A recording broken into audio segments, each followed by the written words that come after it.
Assalamualaikum dear students. The topic for today's presentation is Introduction to Chemistry. Subject is Chemistry, Class 9. In this chapter, we will study about historical development of chemistry, contribution of Muslim and modern chemists, and scientific approach in chemistry. And the resource which I am using here is the textbook of chemistry for class 9 by Sindh Textbook Board, Karachi.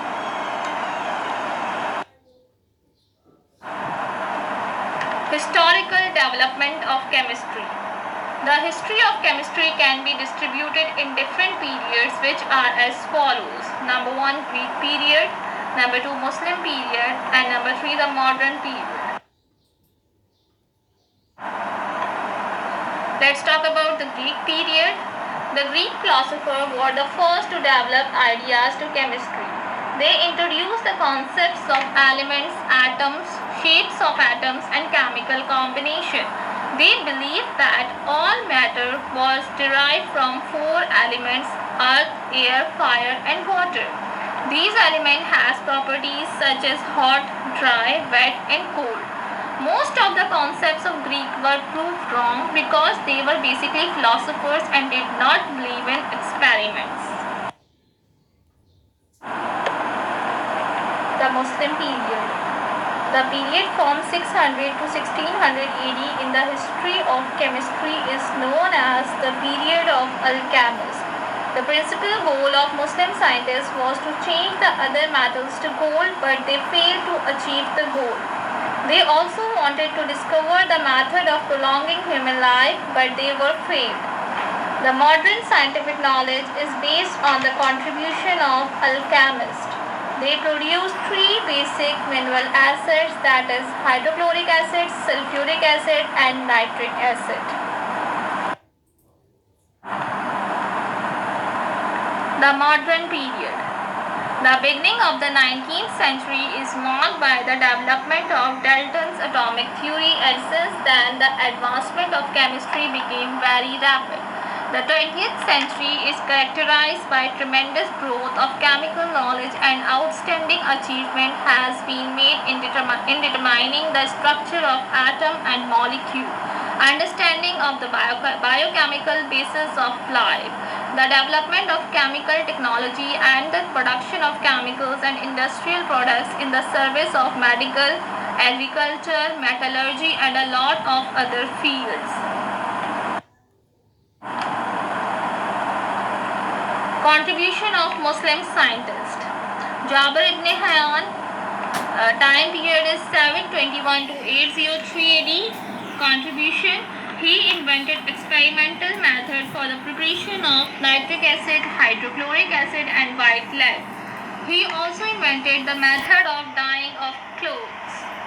Al-Razi, his time period is 862 to 930 AD. He prepared ethyl alcohol by the fermentation.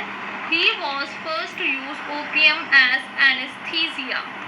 Al-Biruni, his time period is 973 to 1048 AD. His contribution: he determined the densities of different substances. He worked on 18 precious stones and metals. Ibn Sina, his time period is 980 to 1037 AD. Contribution: he described the composition and functions of more than 70 medicines. He was probably the first Muslim who rejected the idea that any base metal could be converted into gold.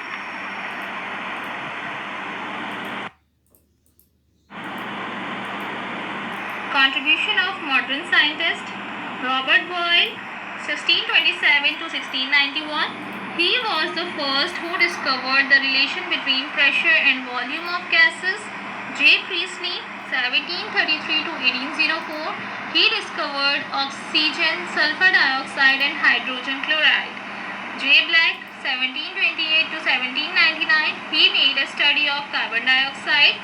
Scheele, 1742 to 1786. He discovered chlorine gas. Cavendish, 1731 to 1810. He discovered hydrogen. Lavoisier, 1743 to 1794, he discovered that oxygen constituted about one-fifth of air. John Dalton, 1766 to 1844, he made a great stride in chemistry with his atomic theory of matter. The concept of atomic weight was also given by John Dalton. J.J. Berzelius, 1779 to 1848, he introduced the idea of symbols, formula, and chemical equation to make the study more systematic. Mendeleev, 1824 to 1907, he discovered the periodic arrangement of the elements. Arrhenius, 1859 to 1927, he put forward the concept of acids and bases. Faraday, 1791 to 1867, he put forward the laws of electrolysis.